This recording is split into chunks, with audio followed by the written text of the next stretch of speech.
আসসালামু আলাইকুম, welcome to my channel Tahmina's blog. কেমন আছেন আপনারা সবাই? আশা করি ভালোই আছেন। আমিও আল্লাহ রহমতে আপনাদের দোয়ায় ভালোই আছি। তো আজকে সন্ধ্যার পরে আমরা আজকে তেলাপিয়া মাছ ভাজি করব। তেলাপিয়া মাছে ধুয়ে নিলাম, তারপর ওখানে লবণ মরিচ আর ধনিয়ার গুঁড়া দিয়ে লবণ দিয়ে মাখিয়ে কতক্ষণ রেখেছি। এখন আমরা তেলাপিয়া মাছটা ভাজি করব। তেল গরম হয়ে গিয়েছে অলরেডি। এখন আমরা মাছটা দিয়েছি। তেলাপিয়া মাছ আমাদের সবার প্রিয়, খুব ভালো লাগে আর খেতেও খুব মজা লাগে। বিশেষ করে তেলাপিয়া আমরা মাছটা বেশি খাই, ভাজি মাছ খুব পছন্দ করি। আমার ছেলে তো ভাজি মাছ ছাড়া খেতেই চায় না। সে পেঁয়াজ দিয়ে রান্না করলে সে এক ফোঁটাও ধরে না। সে ভাজি মাছ খুব পছন্দ করে। অ্যাকচুয়ালি কিন্তু রান্না করা মাছ কিন্তু খুবই ভালো শরীরের জন্য, কিন্তু বাচ্চাদেরকে ভালো করে মাখিয়ে খাওয়ানো উচিত। তরকারি ভাজি তো মাছ ভাজি হচ্ছে, আমরা লাল লাল করে ভাজি করি।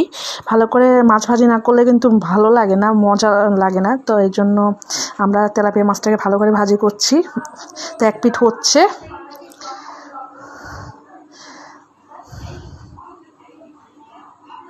মাছ তো সবাই পছন্দ করে, তো আমাদের আবার সবার ফেভারিট তেলাপিয়া মাছ। সবাই আমাদের তেলাপিয়া মাছটা পছন্দ করি। ভুনার চাইতে আমরা বেশি ভাজিই করি। ভাজি খেতে খুব মজা লাগে, ডাল দিয়ে লাউ দিয়ে, তারপরে মাছ ভাজি তেলাপিয়া মাছ ভাজি করে খেতে খুবই ভালো লাগে। তো এই তো রান্না করছিলাম, ভাজি করছিলাম। আমার থেকে ভাজি মাছ খুব পছন্দ, আর আমার ছেলে ভাজি মাছ ছাড়া খেতেই চায় না। আম্মুরা হয়তো বা পেঁয়াজ দিয়ে ভুনা করে খায়। অনেক সময় গরম বেশি পড়লে দেখা যায় আম্মুরা মাছ রান্না করা খায় না, দেখা যায় ভাজি করাই খায়। গরম বেশি পড়লে তখন খারাপ লাগে একটু।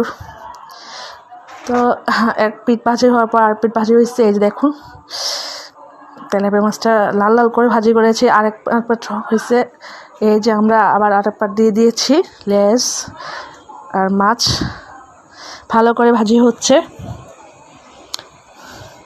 মচমচ করে ভাজি না করলে ভালো লাগে না। আমার ছেলে লেজ খেতে খুব পছন্দ করে মাছের লেজ ছাড়া সে খায় না। লেজটার নিচে যে থাকে ওই লেজটা মচমচের ইয়েটা খুব পছন্দ করে। তো ভালো করে আমার ছেলের জন্য লেজটা ভালো করে ভাজি করতে হয়, ওই জন্য ভালো করে ভাজি করছি।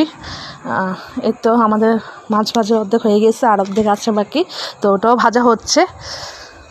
এই আমাদের পাকঘরের মধ্যে মরিচ লবণ সব কিছু, যে কাঠের আলমারির মধ্যে সব কিছু রেখেছি সুন্দর করে সাজিয়ে গুছিয়ে। আমার মা সুন্দর করে রেখেছে সরষের তেল।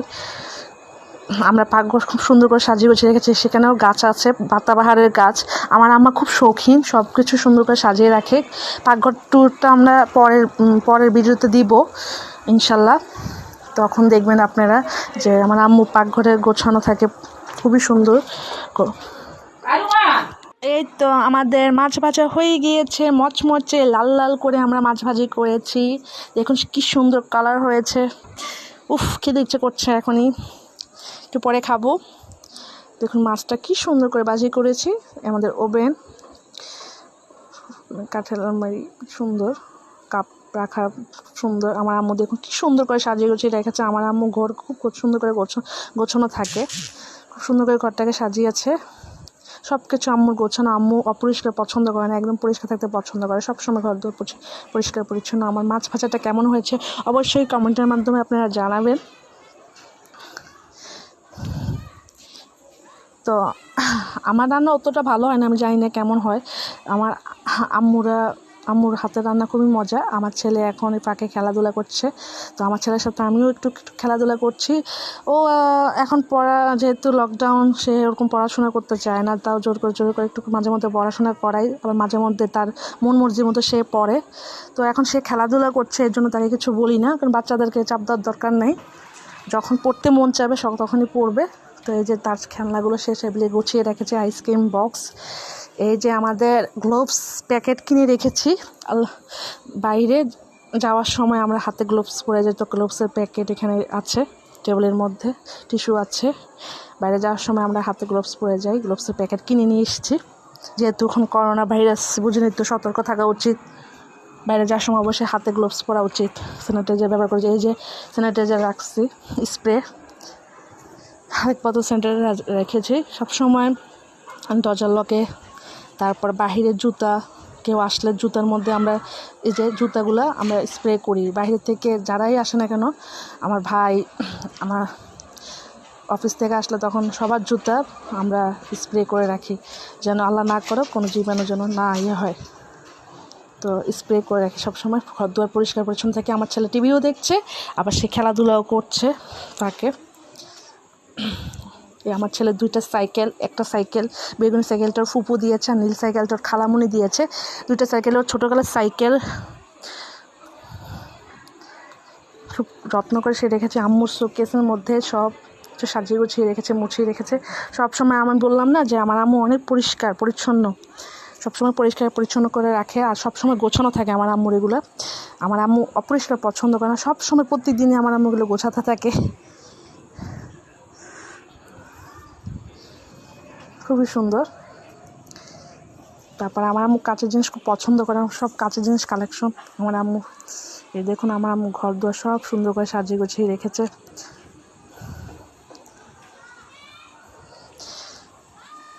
আসসালামু আলাইকুম, কেমন আছেন আপনারা সবাই? আশা করি আল্লাহর রহমতে আপনারা সবাই ভালোই আছেন। আমিও আল্লাহর রহমতে আপনাদের দোয়ায় ভালোই আছি। দেশের বাইরে যারা আছেন আল্লাহর রহমতে ভালোই আছেন, দোয়া করি অবশ্যই ভালো থাকবেন সবাই।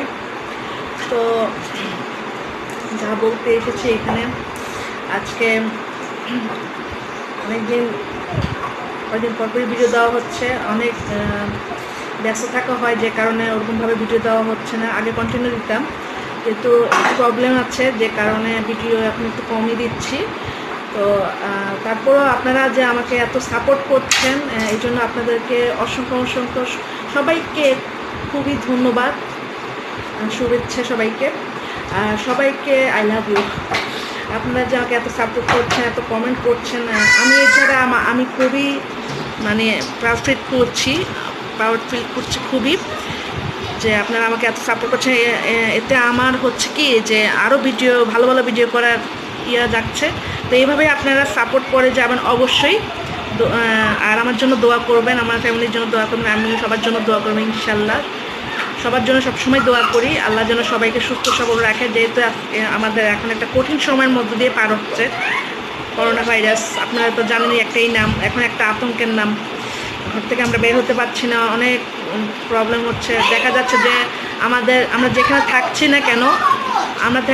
না কেন সেখানে আপনার অনেকেই বাসা ছেড়ে চলে যাচ্ছে। কারণ হচ্ছে সবার আর্থিক অনটন, অনেক ধরনের প্রবলেম হচ্ছে। অনেক জায়গা থেকে আমাদের এখানে অনেক খালি হয়ে গেছে, টুলেট পুরা আগে যেখানে বাসা খালি হওয়ার কথা ছিল না সেখানেও বাসা খালি হয়ে যাচ্ছে। টুলেট সব জায়গায় এখন দেখছি, খুব কষ্ট লাগতেছে যে এই ভাইরাসটার কারণে আমাদের অনেক দেশে অনেক কিছু ভেঙে পড়ছে, যে ব্যবসা বাণিজ্য অনেক ধস, অনেকে চাকরি চলে যাচ্ছে, অনেক খারাপ লাগতেছে আসলে। এছাড়া খুব খারাপ লাগতেছে যে কীভাবে চলবে, কীভাবে দেশটা কী হবে। তারপরও আপনারা ভেঙে পড়েন না, আমরাও ভাঙবো না, শক্ত থাকতে হবে, আল্লাহর কাছে দোয়া করতে হবে আল্লাহর জন্য সব কিছু আগের মতো করে দেয়। যেহেতু আমাদের দেশের অবস্থা, আমাদেরকে ভেঙে পড়লে চলবে না, আমাদের মনোবল শক্ত করতে হবে, আমাদের ট্রাই করতে হবে সব কিছু আগের মতো যেন আল্লাহ যেন সব করে দেয়।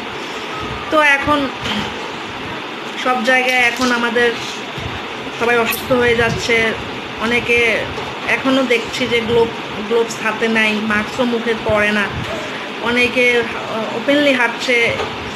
তো একটাই রিকোয়েস্ট করবো, প্লিজ এরকম করবেন না। আপনার জীবনের চাইতে আপনার যদি কোনো প্রবলেম হয়, আপনার ফ্যামিলিটা কিন্তু একদম শেষ। তো আপনি যদি আক্রান্ত হন করোনা ভাইরাসে, তো আপনার ফ্যামিলিও কিন্তু আপনার সাথে সাথে সবাই আক্রান্ত হবে, আপনার কারণে কিন্তু আপনার ফ্যামিলিটাও শেষ। তো ওসব চিন্তা করেই কিন্তু অবশ্যই সতর্ক থাকতে হবে, অবশ্যই আপনাকে মাস্ক, গ্লোভস যার দরকার সব করতে হবে, ঘরের মধ্যে পরিষ্কার পরিচ্ছন্ন থাকতে হবে, স্যানিটাইজার ব্যবহার করতে হবে, অবশ্যই সেভলন দিয়ে ঘরের লকগুলোকে পরিষ্কার করতে হবে, যা করার দরকার অবশ্যই করতে হবে। আর হ্যান্ডওয়াশ দিয়ে কিছুক্ষণ পরপরই হাত ধুতে হবে। বাচ্চাদেরকে ধরতে হলে অবশ্যই কিছুক্ষণ পরপর হাত ধুতে হবে, বাচ্চাদের পরিষ্কার রাখতে হবে। বাচ্চাদের সামনে বাইরে থেকে এসে বাচ্চাদের সামনে যাওয়া যাবে না, এতে বাচ্চারা নাজুক থাকে। ছোট বাচ্চারা, যাদের বাচ্চা হয়েছে নিউবর্ন, তাদের তো আরও রিস্ক থাকে। সে কারণে আবারও বলছি, বাচ্চাদের সামনে বাইরে থেকে আসলে সামনে যাবেন না, কারণ এটা একটা ভাইরাস, এটা তো শিশুদের শরীরে গেলে খুবই খারাপ অবস্থা হবে। কারণ ওদের শরীরে দেখা যায় রোগ প্রতিরোধ ক্ষমতা কম থাকে, যেহেতু বাচ্চা, সেহেতু আপনি যখনই ঘরে আসবেন বাচ্চার সামনে যাবেন না। অবশ্যই হাত ভালো করে ধুয়ে, মুখ টুক ধুয়ে, পাটা ধুয়ে ভালো করে, তারপরে আপনি পরিষ্কার পরিচ্ছন্ন করে আপনার ড্রেসটাকে চেঞ্জ করে তারপরে বাচ্চার সামনে যান। যেহেতু এখন বাচ্চা অনেকে এই সালে অনেক বাচ্চা হয়েছে, নিউবর্ন বেবি আছে যাদের ঘরে, অবশ্যই পরিষ্কার পরিচ্ছন্ন থাকতে হবে। বাচ্চাকে একটা আবহাওয়াতে রাখতে হবে, যেহেতু আবহাওয়া চেঞ্জ হচ্ছে অনেক রকমের, সেখানে জ্বর হচ্ছে, অনেক বাচ্চা পাতলা পায়খানা হচ্ছে, অনেক বাচ্চা অনেক প্রবলেম হচ্ছে। আমার পরিচিত অনেকেই দেখলাম যে তো সে বাচ্চার খুবই খারাপ অবস্থা হয়েছিল। তো বাচ্চার জ্বর হয়েছিল, বাচ্চার জ্বর থেকে আবার পাতলা পায়খানা হয়েছিল, খিঁচুনি হয়েছিল। তো খিঁচুনি হওয়ার পর সে হাত পা ছেড়ে দিতে একদম খুবই খারাপ অবস্থা হয়েছিল, যে কারণে মানে সাথে সাথে তারা মাত্র 25 দিনের বাচ্চা, তো সাথে তারা কী করছে, তো দেখা যাচ্ছে যে বাচ্চাটাকে খিঁচুনি যখনই উঠবে দেখবেন তখন সাথে সাথে অবশ্যই অবহেলা করবেন না, বাসায় রেখে, যেহেতু বাচ্চা পাতলা পায়খানা হচ্ছে, জ্বর হচ্ছে, বাচ্চাটা একদম হয়ে গেছে, সেহেতু বাচ্চাকে সাথে সাথে হসপিটালে নিয়ে যেতে হবে। পরে ওরা বাচ্চাটাকে হসপিটালে নিয়ে গিয়েছিল। তখন বাচ্চাটাকে যখন পরীক্ষা করছিল, বাচ্চাটার দেখা গেছে রক্ত ইনফেকশন, তারপর অনেক ধরনের প্রবলেম হয়েছিল বাচ্চাটার। তারপর বাচ্চার একটা প্রবলেম হয়েছিল, বাচ্চার অনেক ধরনের প্রবলেম, বাচ্চার অনেকগুলো টেস্ট দিতে, বাচ্চাকে নানালোক দেখি হাতে স্যালাইন দিয়েছে, বাচ্চার রক্ত শূন্যতা মানে পানি শূন্যতা হয়েছিল, অনেক পাতলা পায়খানা হচ্ছে, যে কারণে পানি শরীর থেকে চলে যাচ্ছিল। তখন বাচ্চাকে আবার স্যালাইনও দিয়েছিল। তারপরে আবার বাচ্চার খুবই খারাপ অবস্থা ছিল। তো এখন আল্লাহর রহমতে বাচ্চাটা ভালোই আছে, স্যালাইন দিয়ে বাচ্চাটা এখন আল্লাহর রহমতে অনেক ভালো আছে। তখন ডাক্তাররা বলেছিল যে বাচ্চার সামনে বাচ্চার ইনফেকশন হয়ে গেছিলো, কারণ বাইরে যে আসতেছিলো বাচ্চাটাকে দেখতেছিল, বাচ্চাটা তখন এটা করতে পারে নাই, যে কারণে বাচ্চাটা অসুস্থ হয়ে গেছে, বাচ্চার রক্ত ইনফেকশন হয়ে গেছিলো। তো এরকম যাদের নিউবর্ন বেবি আছে অবশ্যই একদম সতর্ক থাকতে হবে। যখনই দেখবেন যে তার জ্বর হচ্ছে, পাতলা পায়খানা হচ্ছে, তার অনেক অতিরিক্ত পাতলা পায়খানা হচ্ছে, অনেক জ্বর হচ্ছে, বা খিচুনির মতো হচ্ছে, বা অবহেলা করবেন না। ওষুধ খাইলেও যদি দেখেন যে বেশি জ্বর থাকে, তাহলে অবশ্যই আপনাদের হসপিটালে যেতে হবে, আপনার ডাক্তার শরাপন্ন শিশু হসপিটালে যেতে হবে, শিশু ডাক্তারের কাছে দেখাতে হবে। অবহেলা করলে কিন্তু বাচ্চার ক্ষতি হয়ে যাবে। এরকম অবহেলা কখনোই করবেন না। অবশ্যই সতর্ক থাকতে হবে, বাচ্চাকে একটা রুমের মধ্যে রাখতে হবে, বাইরের কোনো লোকজন এখন দরকার নাই, যেহেতু এখন করোনা ভাইরাস, বাচ্চাকে অনেক সাবধানে রাখতে হবে। বাচ্চারা নাজুক থাকে, আপনারা সবাই জানেন, খুবই সাবধানে থাকতে হবে। যখনই বাচ্চাকে দুধ খাওয়াবেন হাতটাকে ভালো করে হ্যান্ড ওয়াশ দিয়ে ভালো করে হাত ধুয়ে নেবেন। যখনই বাচ্চাকে কোনো কিছু খাওয়ান না কেন, হাত মুছে নেবেন, হাত অবশ্যই আপনার ধুতে হবে। বাচ্চার মুখটুক সবসময় পরিষ্কার পরিচ্ছন্ন রাখতে হবে, বাচ্চাকে এমন জায়গায় রাখতে হবে পরিষ্কার পরিচ্ছন্ন। বাচ্চার যখনই প্রস্রাব পায়খানা করে সাথে সাথে পরিষ্কার করে ফেলতে হবে। প্রস্রাব নিয়ে বসে থাকলে হবে না, কারণ তখন বাচ্চার ঠান্ডা লেগে যেতে পারে। অবশ্যই আপনাদেরকে এগুলো খেয়াল করতে হবে, যেহেতু এখন আমাদের আবহাওয়া চেঞ্জ হচ্ছে, চেঞ্জের কারণে অনেক সময় বাচ্চাদের অনেক ধরনের প্রবলেম হচ্ছে। তো এগুলোর জন্য ঘাবড়ে যাবেন না, শক্ত থাকবেন সবসময়। এরকম ধরনের কোনো প্রবলেম হলে অবশ্যই ডাক্তারকে দেখাবেন, বা এখানে হেল্পলাইন আছে, শিশু ডাক্তারের সাথে কথা বলতে পারেন যে আপনার বাচ্চার এই ধরনের প্রবলেম হচ্ছে। তো অনেক কথাই বলে ফেললাম, অনেক কথাই শেয়ার করে ফেললাম। আমার যদি কোনো কথা যদি আপনাদের খারাপ লেগে থাকে তাহলে আমাকে মাফ করে দেবেন, আই এম সরি। তো সবাই সুস্থ থাকবেন, সতর্ক থাকবেন। বাইরে যাওয়ার সময় কি বললাম, গ্লোভস পরবেন, হাতে গ্লোভস পরবেন, মুখে মাস্ক পরবেন। আর বাইরে থেকে এসে গ্লোভস আর মাস্কটাকে ভালো করে ধুয়ে ফেলবেন। অ্যান্ড সতর্ক থাকবেন, যা বলেছি, ঘরটাকে জীবাণুমুক্ত করে রাখবেন। আর বাচ্চার সামনে গেলে অবশ্যই ভালো করে পরিষ্কার পরিচ্ছন্ন হয়ে যেতে হবে। আজ এই পর্যন্ত, সবাইকে আসসালামু আলাইকুম, ভালো থাকবেন, আর স্টে সেফ, স্টে হোম। তো রাত 12টা বাজে, রাতে খুব সুন্দর একটা চাঁদ উঠেছে, আপনাদের সাথে শেয়ার করছি। অনেক সুন্দর লাগছে, আমি বারান্দায় আছি, ঘুম আসছিল না। তো এই চাঁদটা, এত সুন্দর চাঁদ উঠেছে, দাঁড়িয়ে থাকতে খুব ভালো লাগছে। আবার একটু হালকা বাতাসও হচ্ছে। চাঁদের কালারটা দেখুন কি সুন্দর, এত সুন্দর চাঁদ আর কখনো দেখিনি, এত সুন্দর চাঁদ।